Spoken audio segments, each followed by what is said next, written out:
Taste of Dragons Gaming Podcast. We eat sandwiches and play games. Taste of Dragons Gaming Podcast. A podcast for everyone's taste. Hello, everyone. Welcome to yet another episode of Taste of Dragons, the Toddcast, the video game podcast that all you Ripper Docs listen to. This week, we are going to the year 2077. The news is Nintendo-don't. And our topic is re-awarding. And then our dragon this week loves interlock systems. Cyberpunk creator Mike Pondsmith. And as always, my name is Brian. My name is Troy. I'm Amanda. I'm Lewis. And I'm Joe. Hey, everyone. So, second week where we're all separated in our own houses. Or actually, well, this is more second that we're all together. I'm sorry. Second that we're all together, separated in our own houses. So, how's it been for you guys? Weird dystopic future where we can't hang out. Yeah, it's super cool. All super together, cool. yet separated. That's our motto. That's right. Yeah, keep it Is that it? separated. Yeah. Hey. I forget who does that song. Oh, man. That's the Offspring. Offspring. Ooh, Sweet nice. Offspring reference. Brian, and then Manda. Sweet ref, guys. Sweet ref. So you guys been having a good week, hopefully? Week's been great, man. How are you doing? It's going okay. It's going fine. It's another week. It is what Do it you want to is. take us back a second? Should we think of something to talk about? Do we need a minute? What do you mean? We're just riffing, man. That's what this... Riffing it we had a up. great. We had a good reference. We had some banter and then just conversation. Dead air. Just weather talk. How's the weather? How have your guys' nipple sizes been this week? Gross. I don't know. I don't know. Taking it again. That threw me off, but yes. All right, you guys can replace one part of your body with a cybernetic enhancement. I choose my nose. I got Your nothing, nose. guys. I got nothing. I'm going with my eyes. Yeah, My I was about eyes, to say man. my eyes. No, because it's my. I'm not changing anything. I'm okay with this. This is cool. If it's my nose, then I can even like change the taste of things. Oh, Right? Yeah. Doesn't that work? Doesn't your nose like? And You're just saying that because we have a dead rat in our house. Yeah, a dead rat died in the walls, and we can't get rid of it. And the Again? Oh No, no. same it's one. the same one. The rodent specialist has told us that we just have to wait till it dies out, and it's taking months. Dear God. Oh Or no. till it rots out, sorry. Till it totally Yeah, decays. yeah. We're just There you go. I'm like, living it's already with dead. the smell of death in a quarantine when we can't leave our homes. Welcome to 2020. I mean, remember the plague? Remember the Black Plague? I Yeah, think it's yep. pretty on the nose, which is why I'm trying to get my nose removed. very understandable, sir. I want my eyes to be cybernetics. That way I can see to some other year besides this one. Smart. That's the way to do it. That is some. Those are some eyes right there. He's gonna look for that Those silver are. lining. Yeah. But you know what? Let's get into our games this week. What are you playing? And this week, you know what, Joe? Would you like to start us off this week? Since I think your game might be a little bit different than the rest of ours. Sure. I do think it is a little different. I have been playing Pokemon Go like it never went out of style for myself. Yeah, they recently, Pokemon Go, Niantic, and the Game Freaks team set up a new thing. I've been level 40 in the game for over a year now. I got to level 40, I think, within a year of having it. And there has been no goals for me to reach any further. Well, baby, Beyond 40 has begun. Oh, yeah. It is dope. They have created a new system. So instead of it just being points based, now you have to catch 200 Pokemon in one day or do 30 raids, which they make lots of money on you doing. It's amazing. They're geniuses. And because we're all doing things remotely, now you can play with your friends easier. And then when your friends are like, hey, come and do this raid with me. And you're like, oh, sweet. Oh, I'm out of raid passes. Let me go give them $3 so I can get some more. These bad words have taken so much of my money in getting me to raid with my friends, but it's so fun.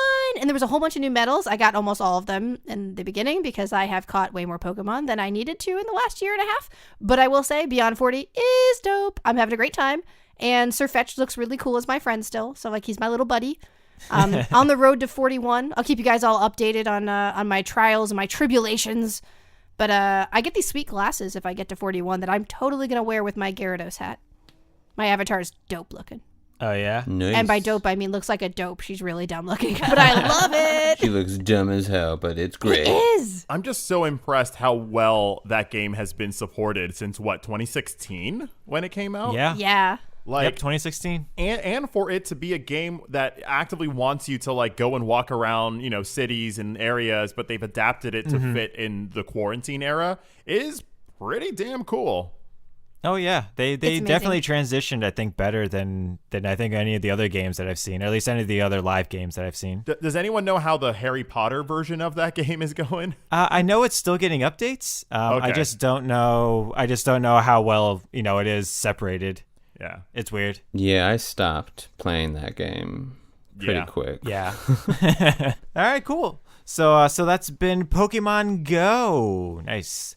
And now I think for the rest of us, it is a little game that came out this week. You guys might have heard of it. It is Cyberpunk 2077. Dun dun dun. Man, how's it going for you guys? I've been enjoying the heck out of this game so far. I haven't been able to play a whole lot. Like I've been able to play a little bit. I did like the first couple of missions, which is just kind of very linear.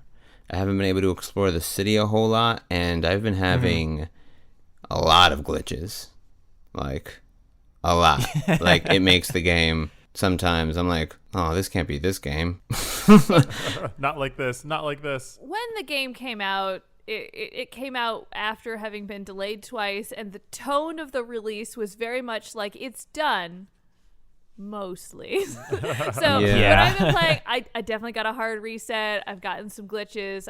I got a guy whose torso was in the middle of the floor, but I have to play now understanding that this is the state that the game is in, and that if given the choice, they probably would have delayed it again. Amanda, that guy had legs. He just had that. He had the augmentation of road for legs. No. See, I decided in my headcanon that he was so high that someone took his legs and didn't notice. Oh, I That see. makes the that the that's future. possible. 2077 is a Right? cutthroat time, y'all. I mean, for me, because I talked to some people in the game, and then they start talking, but their mouth does not move. And I'm like, oh no, that's no bueno. And to be honest, Lewis, that's going to be on like the bottom of their list of things to fix. I But know. also, In is this their game. mouth not moving because it's a glitch, or is their mouth not moving because of the cybernetics for their jaw aren't working, but really your voice is just being projected out of a speaker anyway, so what's the point? Here's the true narrative of Cyberpunk: That's is that every character doesn't Yeah. move their mouth. look, you can rationalize all the glitches in this game as just being narrative constructs. I guess you Exactly. could, because Exactly. I walked in a hallway. There was a woman on the floor. I walked one way, came back, same woman on the floor, but completely different appearance. Hologram. I'm like, Holograms. See, Come on, boom. throw it at us. Yeah, right, what else you boom. got? Yeah. What else you got? Come on, man. You got to try Wait, harder. wait. I just want to say that you are actually completely correct, Troy, that making that the narrative has worked very well. I watched Brian do that in the very first, literal couple seconds he had to control the character. He was like, oh, that's really cool. That character doesn't have legs, and, that's really neat. And they're showing you they take their legs off, and they're sitting on the... oh, no, that character's missing their legs. It was great. I actually love these it's fine. bugs. I It's hope fine. the bugs continue, Yeah. because I'm living for how funny this is. Okay. But besides the bugs, how are you guys enjoying the world, Yeah, though? let's take it like, back like a Troy, little bit. how all about right, you? no bugs. Yeah. No bugs. Yeah, let's take it back a little bit. We've been waiting for this game since The Witcher came out. This is CD Projekt Red's next big adventure. They took Cyberpunk 2077, which is a tabletop RPG game, and decided to try and make that into a full-fledged open-world RPG game. Right out the set, you're given a character customization tool. And not a lot more to go on besides 3 different paths you can choose. You can say it, Troy. You can say it. Say what? Genitals. Wow. That's where we're going. We're going Yo, you can customize your junk in this. regardless of what junk you choose to have, upper junk or lower Yeah. junk. You can. It's very, very customizable, which led to a very interesting exchange between friends. Which is Do I send you a picture of my character's junk? Do I brag about the type of junk that I chose? I'm just like in real life. You don't send unless requested. Yes. Ooh. Exactly. Yes. Exactly. Yes. Very important. Very important. But I know that I know 2020, the next generation of gaming is here because I can customize my pube hair. We're here, y'all. Welcome to the Yeah. future. This is it. We're living the future. This is 2077, y'all. Yeah, this man. is 2077. Colored pubes is the future. Colored But we can but you were saying though you can start off as 3 different things. You can start as a nomad, a street kid, or a corpo, which is a corporation person. Yes, exactly. What did you guys choose? I chose a street rat. And street rat is like you're just kind of in the city. You grew up on the streets. You deal with drug dealers, things like that. I started as that, but it was just a little too like drunk dude in a bar fight type deal, which is a cool character. Was just not the experience I was hoping for. What I was trying to say at the beginning is that we all went into this with a lot of expectations because of CD Projekt's previous game and also what we've kind of seen with the trailers. I thought that we were going to get to make our own character and experience this incredibly kind of open world where all of our choices would make a bunch of differences. And I think it still is going to be a large portion of that. But becoming the street kid was my first instance of me feeling like, oh, this doesn't feel like me or what I was trying to get from this game. So I actually had to start over, and I chose the nomad. And the nomad is like, you used to be part of a biker gang and now on the outskirts of town, and now you're doing your own thing. You're like the lone wolf. And that fit a lot more narratively with how I want to play my character. Gotcha. And what did you pick, Mandy? I feel like, before I get to that, I feel like you hit an interesting point with expectations, is because you didn't play The Witcher when it came out. You played The Witcher 9 months after it came out. You played The Witcher after the inventory fixes and after. So when this game came out and it had hiccups, I played The Witcher week 1, so I was expecting that. I was expecting to hit something that is 90% complete, and then they're going to use the fan feedback to really push it that extra 10%. Okay. So I realize that this is the exchange that we're getting, and I'm hoping that they'll get to that favorite game of all time era where Witcher was through some work. But I picked the corpo because I work for a corporate job, and it just seemed to fit. It was nice to be like, yeah, I'm comfortable in this suit. It's a little sad because they take away my suit very quickly, but it's a nice suit. I have a goal now to get that suit back. Nice. I'm playing for that suit. Well, what's interesting, Lewis, is that because I picked the nomad, my game started completely open world. I pretty much got fixed my car, and I could drive anywhere in this area, go to any of the shops. Yeah, I literally started within 10 minutes, could go anywhere I wanted. Wow. But I'm outside of the city, so it's none of the city stuff. I'm just driving around the desert. I'm going up towers. That's cool, I'm looking though. into shops. It was very cool. Eventually, all the storylines do kind of converge into the same area. And for me, the problem that I'm having is narratively, it's really kind of not meshing with the choices that I'm making. Right. I very much, the way that I've been talking with my character has been like, no, I kind of like it out here. I don't really trust you. I don't really trust what's going on. But instead the game, even though I'm saying literally, I don't really trust you, is like, no, we're going to be best friends anyway. And I'm like, wait, what? Yeah. I'm a lone wolf. I don't want to have friends yet. And I feel like it's kind of pushing me into a narrative that I don't feel is natural for where my character is coming from. Definitely. Yeah. Fair enough. What did you choose, Lewis? I chose, like you, Brian, I chose Street Kid. And, I'm enjoying it. I made my character female, as I usually try to do when I can create my own gender character. And I thought the character design, it wasn't, as robust as I thought it would be, but it was still a good amount. Obviously, it wasn't like Bethesda, Fallout, Skyrim level in terms of character creation. But I still enjoyed that, and it's funny because I've been waiting for this game for 3 years, and Witcher 3 is in my top 5 games of all time. So there's some things about this game that I know it's day one, and I know they're gonna fix a lot of things, and I know this is the PS4 version, and I know the PS5 version will probably be the game fixed. So I know all of these things, but I'm still I don't know. I'm still trying to do a balancing act in my own feelings about the game because I have problems with a lot of the stuff that I'm experiencing, but then at the same time I'm just come on. They did The Witcher. They did The Witcher 3. They did The Witcher 3. But like Manda said, though, The Witcher 3, because I also played that day one. So did I, played yeah. Witcher 3 day one, and day one, even on the computer, was really rough. It was. I remember it definitely rough. was rough. Yeah, it did grow into a game that was completely amazing. Not that it wasn't to begin with, but it really did oh, wow. After another year or two, this is most of the bugs have been completely patched out. They have DLC that have been added onto it. It's quite amazing. So I do think that's the approach that they're taking with this, especially because it's already been delayed so often. Yeah. I think what CD Projekt Red does the best is that they take a genre and then they push innovation forward. Mm-hmm. And the upside of innovation is that you get something new and unique. The downside of innovation is you don't always know what you're going to get when you start down that path. And I think that's why they have a tendency to have a rather rocky start. But to Brian's point, they usually get there in the end, and that's what I'm looking forward to. I applaud the ambition here. There was a moment last night where I was just walking around Night City, and I was like, I've never been in an open world cyberpunk it felt like the Fifth Element city. It's As you're a just lot. walking around, you're seeing cars flying ahead of you. It's beautiful. It's robust, and it felt so original. At least just ambiance of it, and I that alone was good enough, worth the price for me. It's Right. so big. The systems are going to take me a little while. There's a learning I'm curve good, with this game. I'm a good 5-6 hours in, and I'm like, okay, that's where do I find that? Is it here? Okay, yes, and that connects to this, and then there's body augments are different than the microchip I stick in my ear, which is different than the mods that I put in my gun. Yeah. Which, okay, no, I'm gonna. It's not their fault. I'm gonna learn, but it's a lot. Yeah, this is a game where probably about a third of your time you're going to be in your menus, swapping things out.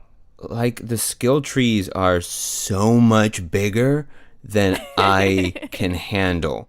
It's still less complicated than Assassin's Creed Valhalla, though. Really? Oh my God, Valhalla is ridiculous. It's very much like the Witcher. You have the potion, you have the tonics, oils. Yeah, you have tonics, and you have oils. potions, and you have the foods that you eat, and then you also have mutagens. You can and craft then, them. Like, I'm so used to that game that it all seems supernatural, and I haven't hit that part with Cyberpunk 2077. Neither have I either. But I think I'm gonna get there. I think I'm gonna get there to the point where I'm talking about it, and then I sound crazy, and no one understands what I'm saying. Yeah. No, completely. Welcome back to Agreed. Monster Hunter Agreed. 2016. I have a question. Yeah. So, does this have Orlog somewhere in it? Has anyone hit something like Orlog yet? No. Gwent? Or Yeah. Gwent. Gwent? Any Gwent? No, not yet. No. I did walk up to 3 arcade machines, and they didn't work. There they is didn't.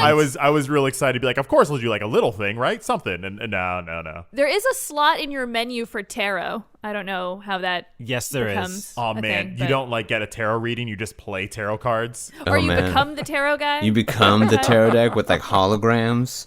Because the one chick that's Jackie's girlfriend, she is a tarot reader. Yes, she is. So yeah. How would you all either describe, or how are you liking the gameplay aspect? The actual there's lots of enemies in the game. You can shoot them. You can hack them. How are you doing with that aspect?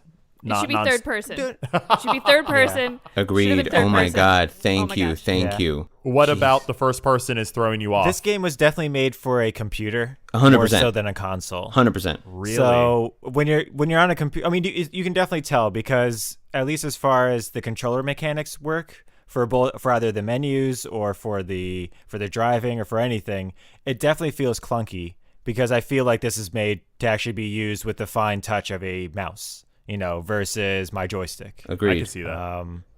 So that's where I'm going with that, at least, because the shooting is okay. It's not the best, but I can definitely see it working if you have a mouse and keyboard. For a studio who has never done a first-person shooter before, it's impressive.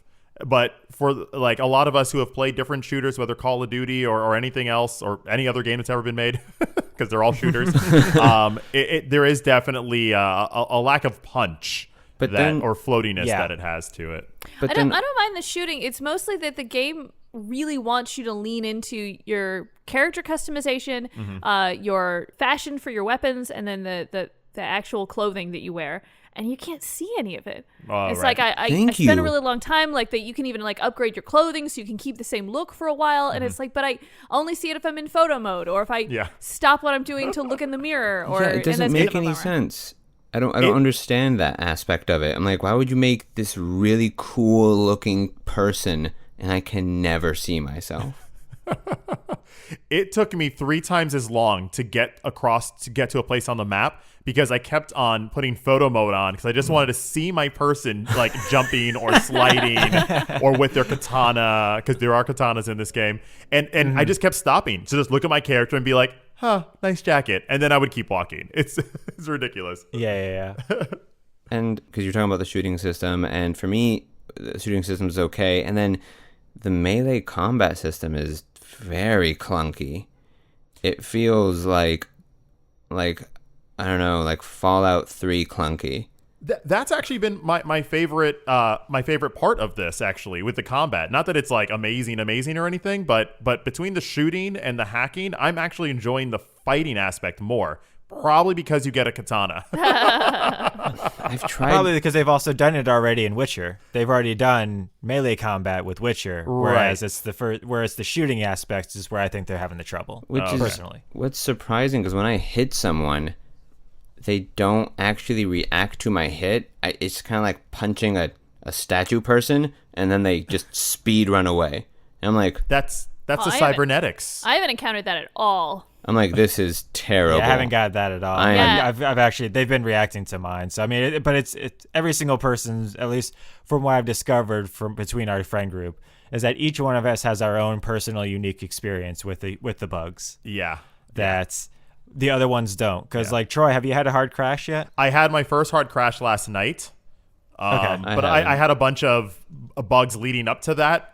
Over my playthroughs, things not working, buttons not working. I was over encumbered for no reason for a while. And I just kept having to restart my game. After it hard crashed last night, I did make the decision that I'm not going to play this game right now. I am going to wait until the patch. Wait, Troy. Yeah. I think I might join you on that. Yeah, I was actually gonna recommend that to you as well, Lewis, because I mean, you really seem to not be enjoying this with all the bugs, dude, which is I'm fine.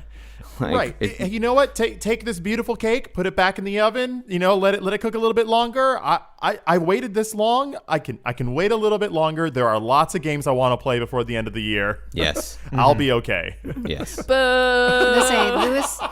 Lewis, you sound like the exact opposite of what was happening to me with Assassin's Creed. I was getting really annoyed for like a good 5 or 10 minutes, and then I'd be like, this is fine.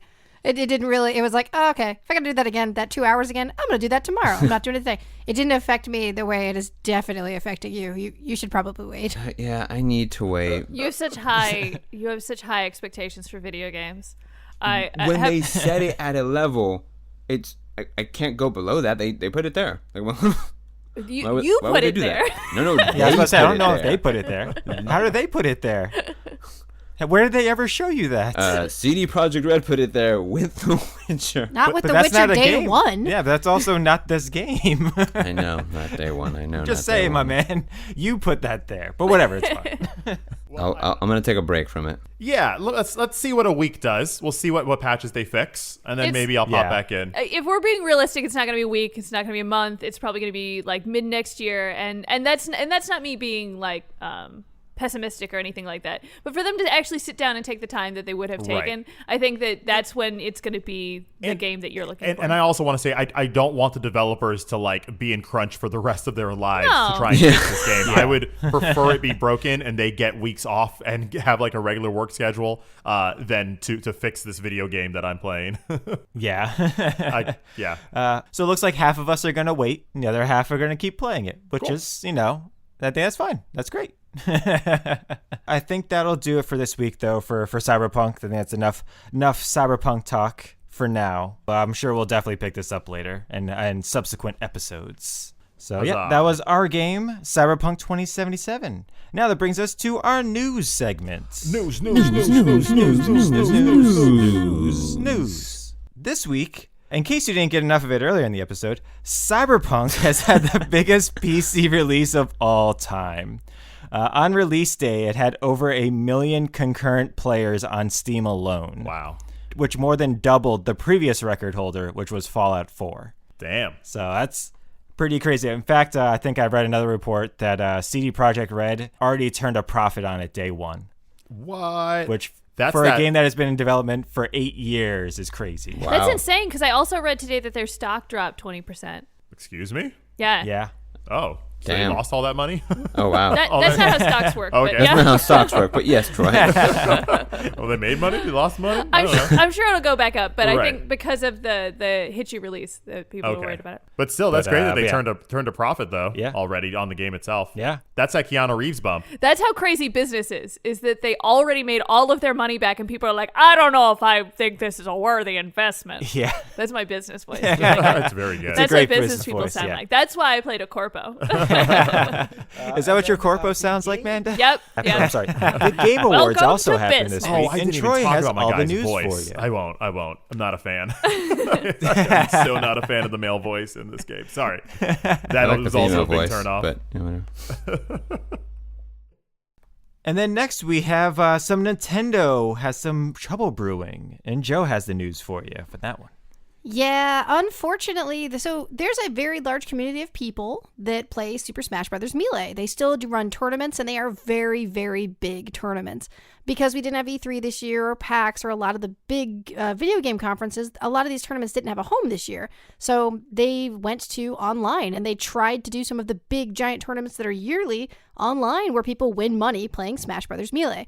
Now, if you understand when Smash Bros. Melee was made, that was made on the GameCube. There was no online portion of it. You had to get in a room with, 100 other people and fight that tournament out while you were sitting within, 6 feet of another person. That being said, they tried to go online this year, and unfortunately, even though they owned GameCubes, they owned copies of the games, they were playing it on emulators. And Nintendo is not a fan of that. So when these big conferences started and these big tournaments started, Nintendo kind of came in and put the kibosh on that. They did not appreciate it. They didn't like it. And they were like, no one's allowed to play this game via the internet. That's not what it was made to be played like. This isn't fair. And we're not going to help you in any way. We're not going to do anything with this. And we're actually just going to kind of stop you from doing it. Cause a lot of people to get very angry. A lot of the players in the community got very upset. And unluckily enough for Nintendo, the Splatoon big championship was just about to happen. It was about 2 weeks later. And in that Splatoon championship, we had tons of players that were actually naming themselves Free Melee, #Free Melee, Free Smash Brothers. So Nintendo got upset and then closed that as well. It's been a rough week for Nintendo. They've done a lot of Nintendon'ts, and the community is pretty angry. They all seem very upset that they aren't putting their support behind them when all they want to do is play their games, but they want to do it online. Nintendo has a very harsh, nope. There is no emulators. There is no allowing of this to be played on anything than what it was originally planned to be played on. Wow. So, Yeah, I mean, the Melee players had to go in and mod the game. So they actually had to change the source code of the game to make it online capable. And that's where Nintendo's like, we have that's copyright stuff. You can't get into our source code and then change things. My favorite part was that when Nintendo canceled the Splatoon championship, they were like, no, there was logistical problems. It had nothing to do with all of this controversy. It's because of things. Did they cancel the entire championship, or did they just cut off the live stream so that there couldn't be people hashtagging and stuff? I heard it did actually get canceled, like it stopped. I'm not sure if it was just a live stream or not. I can get back with you guys next week and let you know for sure. But everything I heard is that they just stopped it altogether. I don't know if it continued, and they actually did continue through with the Splatoon championship. But they definitely didn't allow the Smash championship to continue going on. That was one of the things they were like, oh no, this is a big kibosh, no. Canceling Splatoon, that's a little harsh. Like that. Yeah. Splatoon didn't do anything. People can be angry about Melee. Don't do that. Come on, the Inklings. They can protest. I do understand where Nintendo's coming from, though, because it is a very slippery slope to be like, no, it's okay. Yeah, it's okay for you guys to do this one thing for emulation, but everything else is not. It's very law going wise. Nintendo has a pay code for you to play their games online. They have Nintendo Online. If people can get around that, then what are they going to do? Just in general with their policies. So exactly. Sorry, Melee players. I hope Nintendo finds a way to make that possible through them. I really hope they do that. They better do that if they don't want to lose the community. But unfortunately, I do understand, like you said, Brian, of them being like, sorry, we can't let you mess around with our code. But what if? Yeah, What absolutely. if they just play the new Smash Brothers. Well, we didn't want to go down that Hashtag conversation. Nintendo. Yeah, we are definitely. We about to make some enemies. Damn. Those Melee It's like fans. trying to tell them, why don't you drink new Coke? It's just the same. The Melee fans are strong, Mandy. They are strong. Yeah. They ain't going Yeah. nowhere. And then next we have Twitch has decided to ban some more things this week, but thankfully it's only for the better. They have updated their harassment and hateful conduct policies, and they have deemed many things not okay anymore, or at least officially. So things such as the Confederate flag, encouraging others to dox or swat another person, claiming people are crisis actors when, a tragedy happens, and then also repeatedly commenting on someone's attractiveness if it has already been made aware that it is unwelcome. Oh, Wow. that last one's big. Yeah, all right. These are good Yeah. things. Yeah, keep that going through. I mean, not that they're not all big. Oh yeah, they made pretty sweeping changes to all of them, and they finally made like the harassment section its own section. So they're definitely taking things a lot more seriously now. Cool. And I think it's for the better. It's a big problem. I did notice on our streams that blind playthrough is no longer an option. That was also one of Correct. the things that they took out because just the term of using blind and not its actual sense is doing a disservice Derogatory. to those that are blind. So Yep. yeah, so that is no longer a category that you can pick on Twitch. You just say first playthrough. Yeah. Something Yeah, I like think they changed it to first playthrough. Yeah. So yeah, good on them. And then finally, Amanda's got some Fast and Furious news for us. This is just silly. Apparently in the UK, people are so desperate for PS5s that thieves are driving up alongside moving trucks and stealing PS5s off of the trucks while they're still in motion. Yo. This is the Fast and Furious I've been waiting for. Is it Yes. movie Fast and rights? Furious meets Need for Speed. Movie rights? Movie rights? They've gone from nuclear submarines to PlayStation 5s. That's how much it has exploded onto the scene. It all started with DVDs, guys. It did all DVD start players. with DVDs. That's what it right. started with. But that is crazy. I know. I think I saw it somewhere else where like they're doing the same thing in China, but with the new Nvidia cards. So like somebody stole like 40 pallets worth Wow. of like the 3090 cards or something like that. Holy. It's crazy. Jesus. Yeah. Wow. Now that I think about it, knowing Vin Diesel, I won't be surprised if there is like a scene like this in the next Fast and Furious movie. You gotta get my get- kid you gotta that get new the PS5, you know, PS6. this family. Family. I play D&D. Did I tell you that already? I told you I'd do anything for family. Do anything. We have the worst Vin Diesel voices. Yeah, mine's more like a Sly Stallone. Sly Stallone. And then, unfortunately, all of our villagers this week have gone into hibernation. So no turn up for what this week. But we still have our Mighty Morsel Tasty Topic. Mighty Morsel Tasty Topic. Good job. And this week, Troy's going to bring it to us. So, as you might have watched or heard from our previous episode, the Game Awards 2020 was last Thursday, and all of us tuned in to check out what the latest announcements and biggest winners were from the night. But before we get into the biggest winners and announcements of the night, I wanted to get your general impressions on what you thought of the show itself, sans winners. For me, I always find myself really looking forward to the Game Awards, and I'm like, oh, here it is. And I look at all the nominations and I go like, oh, I haven't played that yet. I haven't played that yet. I didn't know about that. And then I kind of build myself up. And then once I watch the show, I always forget that this show is very much not about the awards. Nope. They're like No, secondary. The awards are secondary. Yeah, and as much as it is more about game trailers and reveals, it even boggles me even further how like second thought or third thought the awards are. There are moments during the awards where they're giving out awards and they'll do like 5 within like 20 seconds with no fanfare, no speeches.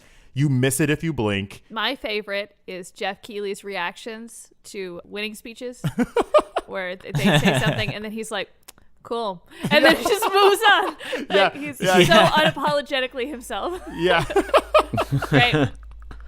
Yeah, he has like a lot of Yeah. enthusiasm, but then his transitions are just like, all right. Acceptance speeches. My brain works sometimes. Wait, what? Oh. So do you guys have any other general thoughts on the show itself? Unfortunately, I didn't get to actually watch the Game Awards. I was at work. Oh, right. And we that's right. We were just we were throwing you all the highlights as you were Yeah, I getting asked them. you guys to keep me updated, and you did. Although you didn't tell So- me who won Game of the so Year, we'll- I had to We'll find get that there. out We'll get there. by We'll like get there. looking it up online. You were lucky. It was long. It was Yes. so long. It was 2.5 hours, and it was interesting because I started with all of that hype, all of that. I can't wait to see the videos. There's going to be a specific video that I'm really excited about, and I can't wait to see all the new games that are coming up. And then at about like an hour 45, I was like, really? More? Like, and I'm still enjoying it, but like enjoying it in a very like tired manner. Right. Right. One of the things I love to do is reflect in general in my life.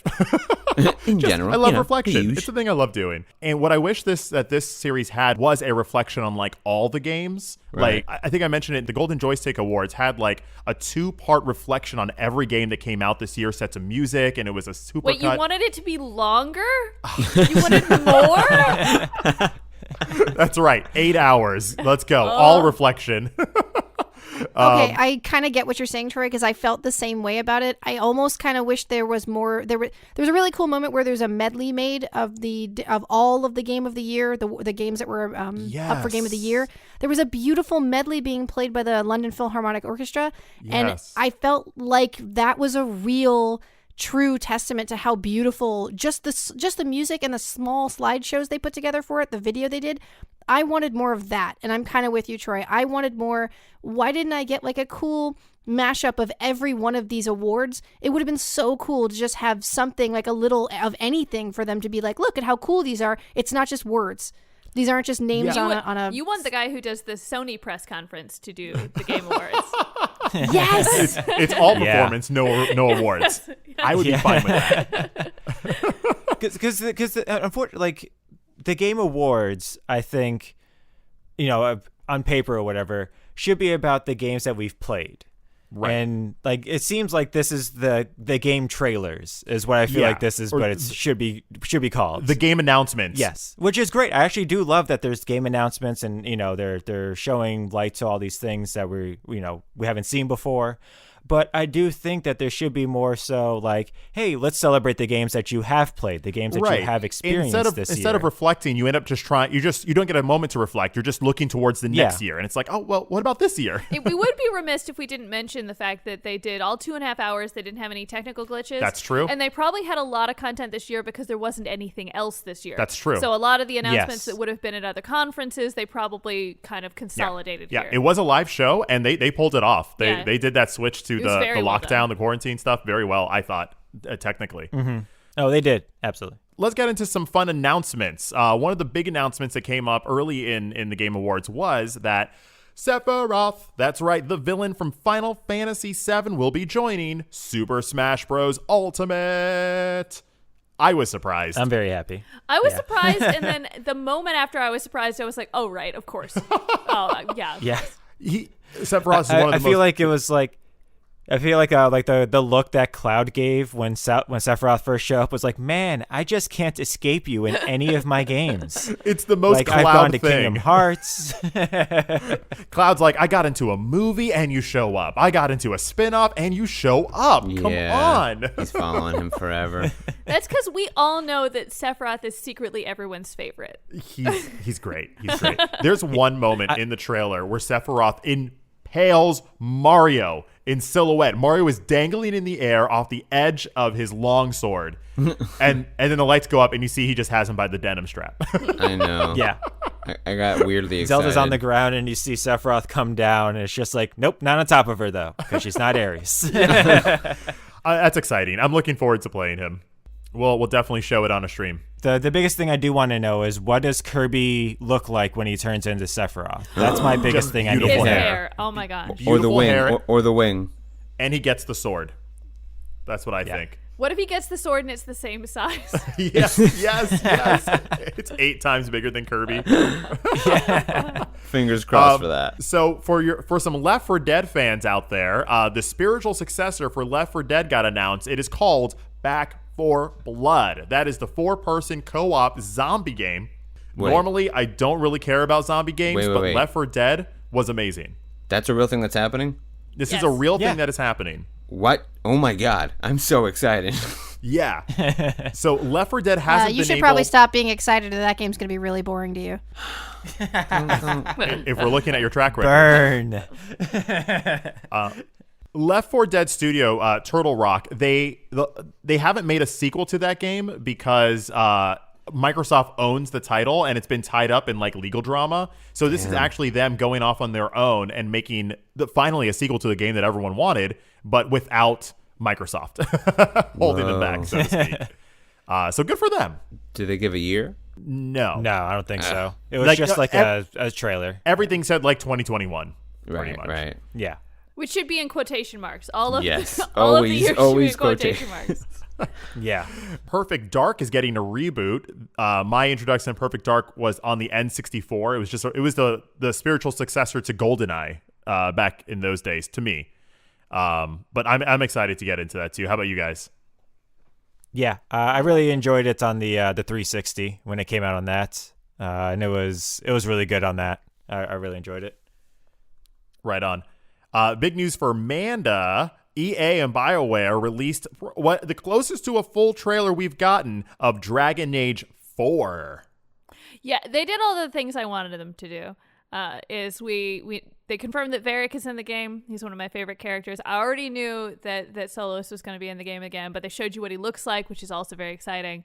They confirmed a rumor that had occurred previously that you're not going to play as this super powerful character. You're going to be more of like a normal everyday person, Which I like. which is going to be fun. The visuals are wonderful, no date. No date. Right. But no date. Someday. I got my biggest laugh of the night when this trailer came up, and it was like this like tribal family. They were like dancing or hunting in the woods, and it looked very kind of prehistoric. And all of a sudden, this little girl is playing, and then behind her, in full tribal regalia, is Vin Diesel. Like the last person I was expecting to see. It looked like he had just finished playing God of War, and then he pulled one of his friends aside and was like, I want that. Make me that. Oh, put me in a game. Put me in a game. I want to be in a game. We watched Vin Diesel wrestle a bunch of dinosaurs until eventually we got the name of the game, and it is actually Ark 2, a very well-known franchise, which I haven't played, but I would like to. Mm-hmm. Same. I haven't played it yet, but I've heard only good, fun things. And Ark is also getting an anime spinoff. Oh, to go yes, with it the is. release of the second game. Those are the kind of the main big announcements. Oh, Evil Dead. That was another big one. Evil Dead got announced to be having a video game. This entire show, they kept on showing zombie games, and I was like, I'm so bored about zombies. I'm so over zombies. All of a sudden, they showed the house from Evil Dead and Bruce Campbell, and there were zombies. I'm like, zombies are the best. Can't get enough. I was very, very excited about that. Any other big game announcement excitements from you all? Mass Effect 4. I was excited about Mass Effect. I did skip that, Yeah. didn't I? That was the Yes, main you did. closer. That's okay. It was. It was the actual closer. Yeah. You were like, man, BioWare made this big announcement. And I thought you were going to pick up two of them, like Dragon Age and Mass Effect. Yeah, for me, the Mass Effect story ended in a very wonderful way. I didn't play Andromeda. Like the Mass Effect chapter in my mind has closed, so I already forgot that they are announcing a new one. But I'm cool with that. Looks like they're bringing back characters from the original trilogy, which I'm excited for. Yeah, absolutely. And then let's go to the big announcements, though, which was I'm just going to go to the biggest one, which was Game of the Year. They did, and Game of the Year was Last of Us 2. What? That's weird. Yes. The Last of Us Part 2 went to beat Hades, Doom Eternal, Animal Crossing, Ghost of Tsushima, and I think one other game I can't remember. Final Fantasy VII Remake. Final Fantasy VII Remake. Last of Us 2 took it away. It was a really sweet moment because I know the voice actress who played Abby won the voice actor of the Best performance. Best performance. And Neil Druckmann accepted the award for Last of Us, which was Best nice director. because both of them received death threats for working on this game. So Right. for them to be vindicated, I'm sure was a really nice moment.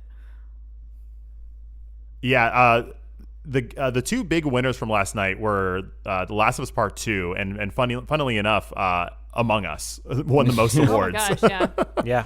Yeah. And you know what? It was a big game. It was a big year for Naughty Dog. That is a game that they have been cooking since 2013, and had so much expectation on it because of how good the original was. That to not only make a game that technically held up to those expectations, but also didn't feel comfortable enough to just give the audience what they wanted, to kind of challenge them and actually make enemies out of their fans. I definitely see it as a game of the year. Is it my favorite game of the year? I still don't know yet, but I can concur how it would be the journalism game of the year, which is what the Game Awards are. How about That's you what all? I wish they would call that. Yes. Oh, sure. I'm in that same boat because I really think any game could have won that was on that list. They were all phenomenal games, and unfortunately, for me, I felt like a lot of the pomp and circumstance of the Game Awards was kind of ruined almost because after a while, Last of Us won so many things. It's like, this is getting really boring, guys. Can we just skip to the end? Can you just show us all the trailers and skip to the end and just give them the freaking award already? Because we already know who won. Because it won in some areas that I didn't agree with. Right. And at the same time, like, I can't say they were bad. It's a great game. Right. How do you like it just, for me, that was a very, like, not souring moment, but it was just like, oh, yeah, what else is new? Yeah. Yeah, okay. Cool. All the journalists like that more than liked everything else. I have yet to talk to a human being aside from you and Lewis that loved that game as much as you guys loved that game. Most people were just like, yeah, it was okay. I really, so I don't understand. It doesn't make any sense to me. Yeah, they really should just call it the Journalism Game Popularity Awards. For sure. I do agree with you, Joe, that each one of those games, for their own very different reasons, could have been Game of the Year. You know, But I think that's why I didn't care. And so I Yeah. was like, they're all good. So Yeah. whatever wins is fine. Right. I'm for me, the draw of the Game Awards is more about just seeing like who is nominated versus who actually wins. Oh no, I'm less than that. I don't care at all. We talked about this a little last week. It's not based on like an analytical system that I Right, understand. right. So it's just like, that's what you thought? Cool. Right. For me, the care comes into play when it's like, oh, I haven't played that yet. Oh, now that I see that it has been maybe I'll like pick it up. brought to my awareness, that's the biggest takeaway I get from the Game Awards. Is especially like the Impact Awards, games that I didn't even hear about or know about that are nominated. I go like, oh, I should pick that up before the end of the year and check it out. I always just hope the indies win because, like, for the Yeah. larger game studios, I'm sure it's like a feather in their cap to get an award, and they can put it on their shelf of awards. But I feel like it means a lot for an indie studio to get awards. It was really cool to see the Game of the Year awards and to see a company like Supergiant Games, Greg Casavan, up there amongst all these AAA people. Just a cool thing was you were talking about indies, Mandy, to see. Yes, and I think something yeah. like this can do so much good for such a small studio. Yeah, I agree. To end on a high note, one of my favorite parts of the Game Awards from this week was one of the categories they had, which was innovation and accessibility. That's great.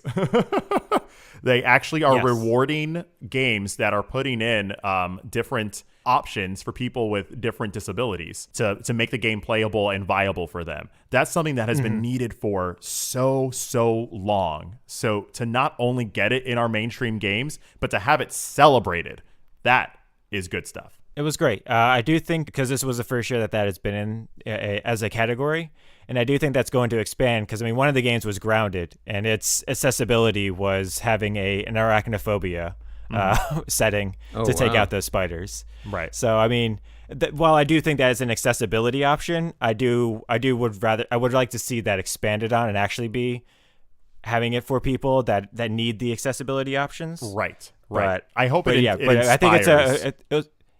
it was fine for a first year showing though.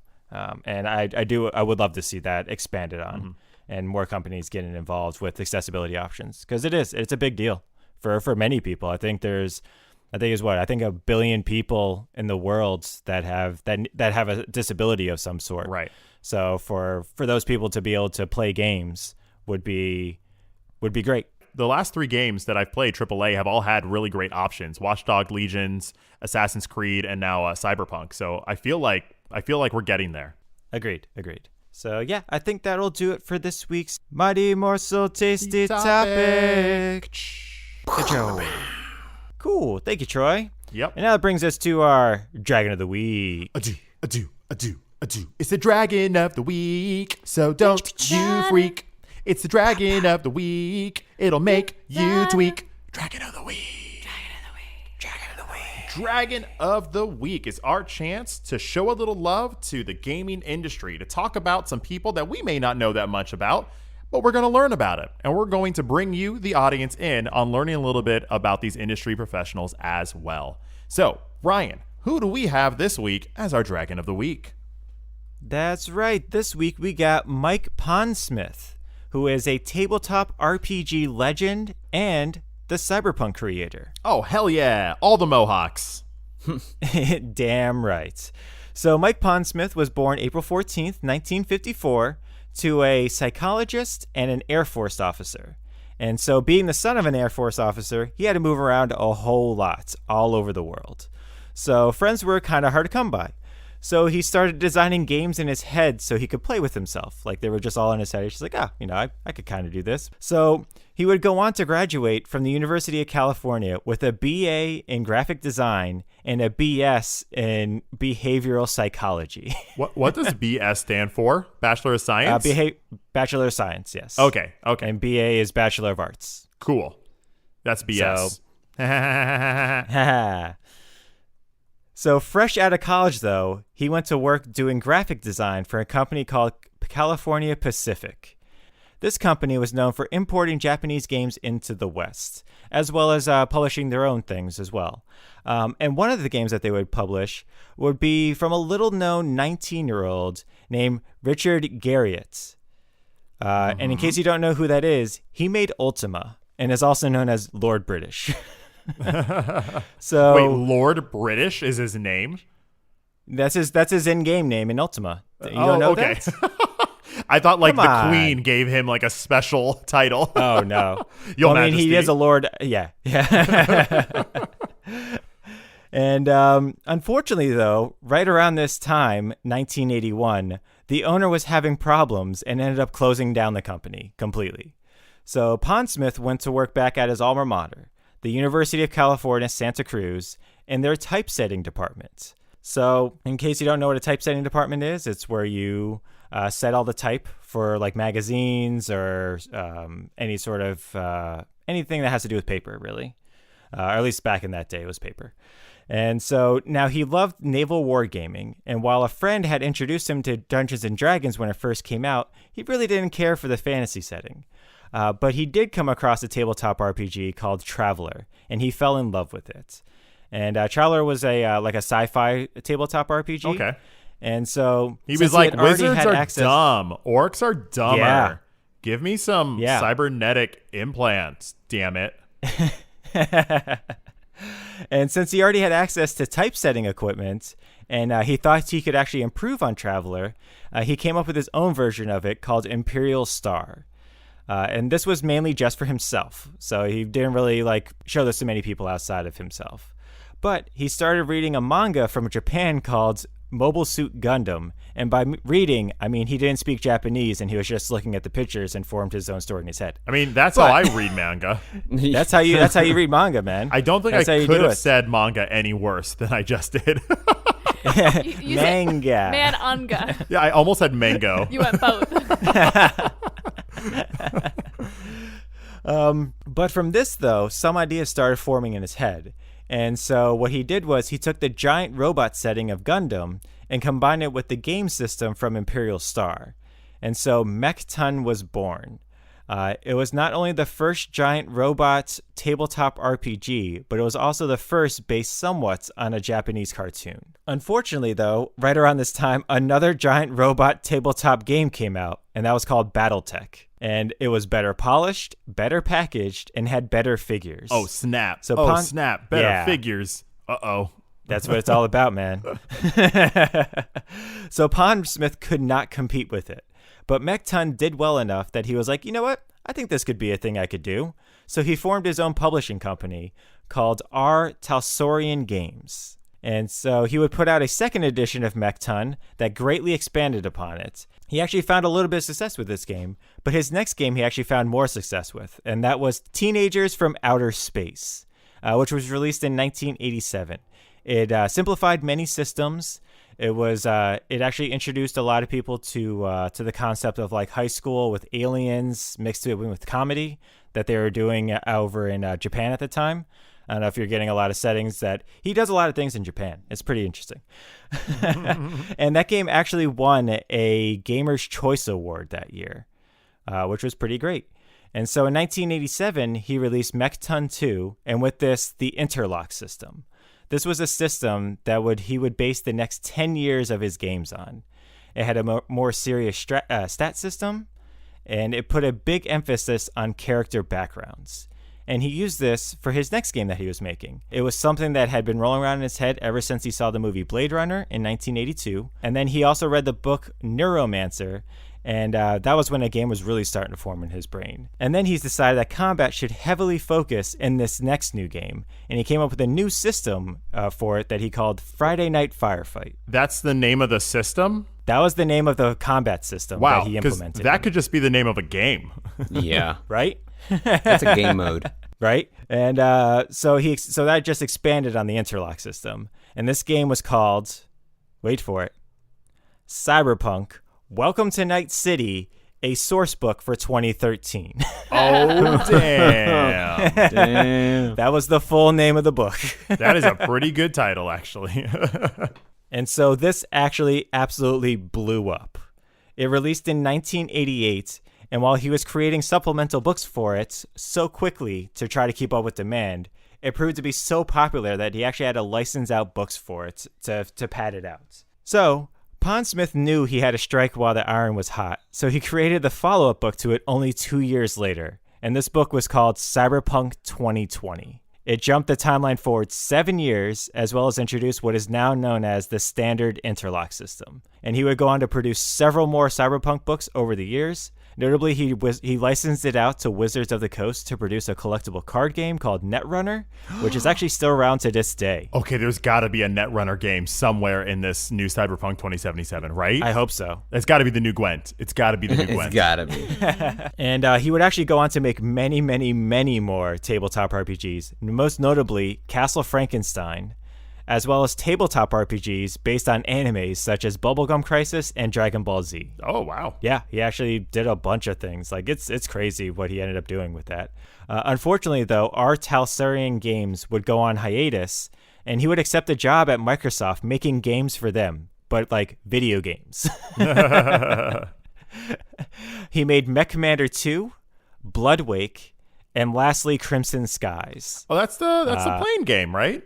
Yeah, it's the playing game. It was actually a really good game. I really enjoyed that a lot. Yeah, like a dogfighting World War II style or World War I game. That was pretty good. Yeah. Yeah, I liked it a lot. It was a lot of fun. And so it was around this time, though, he was going around Microsoft and he's like, hey, you guys, did you guys ever see that movie Matrix? We should make a game based on that. Wait, what year was this? We should try to do something with that.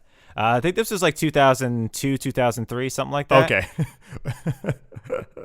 He's it's like, a couple years after have it you guys came out. ever seen like The Matrix? I'm not talking about the third one. Just the first one and then like half Just of the the first second one. That's it. And so they were trying to like go in talks with stuff with The Matrix, but then he heard that Monolith Studios was going to be working on one. So he jumped ship from Microsoft over to Monolith Studios in order to work on their new game, which would become The Matrix Online. Oh, yeah. The canonical sequel. Yep. Yes, it was. Did you guys ever play that? It was actually not bad. It was just okay. I didn't play it, but I did watch it. Yeah, it was okay. And then during this time, though, his wife was actually still releasing some new books and some things here and there for his printing company. And which actually proved to be beneficial because he ended up releasing Cyberpunk version 3.0 in 2005, but it was kind of lead to like mixed reviews. But it was enough to keep it in the public eye. So in May 2012, CD Projekt Red announced that they would be making their next new game would be based upon the Cyberpunk universe. And they actually announced it on stage with Pondsmith himself. Wow. I don't remember that. That was a long time ago. I was a different person. Yeah, that was a very long time ago. And so all of this has culminated into this year's big release, Cyberpunk 2077. Doom. And so it was actually a big deal for them to release it this year because one of them was called Cyberpunk 2020. Oh, that's right. So that's why they wanted to release it this year because the second setting was this year. Which is wild to think of when the very first one was set in the year 2013. Yeah, the creator of this is probably like, oh gosh, I want to go back to my fictional world. Yeah. Oh man, it was I think way he's more. thought that several times over the course of his life. Gosh, I thought I was extreme, but no.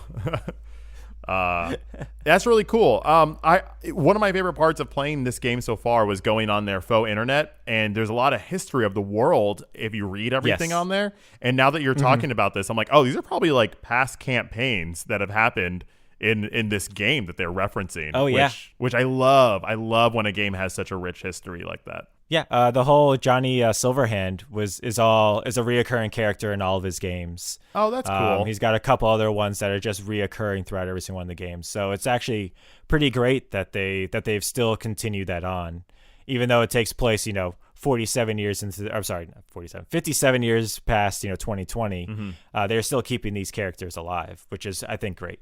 So that is. So I just wanted to say thank you to Mike Pondsmith for pursuing what you love and for helping to create the biggest PC game release of all time. Boom. Thank you, Brian. So yeah, he was actually pretty interesting looking up. The one book that I referenced for most of this is actually called Designers and Dungeons. It's a 4-part book series where they go through each of the decades. They go through the 70s, the 80s, the 90s, nice. and the 2000s. Wow. So it's actually a really good book series if you guys want to pick it up. There's an entire section that's just based on his publishing company, which was our Talsorian Games. Right on. So it's really good. So yeah, that'll do it for this week's Dragon of the Week. But unfortunately, that brings us to the end of this week's episode. Boom, boom, boom, boom. Stick-a-doo-ka-stick-a-doo-ka-stick-a-doo. But you can always find us online. Make sure to check us out at Taste of Dragons on twitch.tv/Taste of Dragons. We have shows all week long, except Tuesdays. Please tune on in if you want to continue to have fun with us, the Dragons, and our extended family throughout the whole week. But where can you find our schedule? Well, check it out on our Instagram. We have our link tree, and we promote all our shows on Twitch at Taste of Dragons on Instagram. Jump on there, drop us a follow, and have fun with us throughout the entire week. But that's not all. We also have a Twitter presence. Our Twitter is dedicated solely to promoting independent game developers to give them even more of a voice than they already have. And Mandy, do you have a voice that you can share with us this week? I'm very excited about this one. I discovered it earlier in the week. It's called Co-Ridden. It's a co-op RPG game where you play as a shape-shifting human. You can shape-shift. I've only seen like a few of the creatures, but one of them's like this giant lizard. One of them looks like a dragon, and one of them looks like a rhinoceros. But like if the person you're playing with shapeshifts into an animal, you can ride them. Yes. It looks yes. dope. They're like, the animals are also like neon colored. It's very pretty. It's called Co-Ridden. Check them out on Twitter. And if there's a dragon in the game, we're contractually obligated to play it. So It's true. There you go. Please check him out on Twitter. Check out that game 100%. And that's where we are online, Brian. Back to you. Cool. So as always, my name is Brian. My name is Troy. Amanda. I'm Lewis. And I'm Joe. And we are The Taste of Dragons. Have a great week, everyone. Brian, you get an award. Joe, and you get an award. Amanda, you get an award. What? Lewis, Awards for everyone. you get an award too, bud. Ah, yeah. Taste of Dragons Gaming Podcast, a podcast for everyone's taste.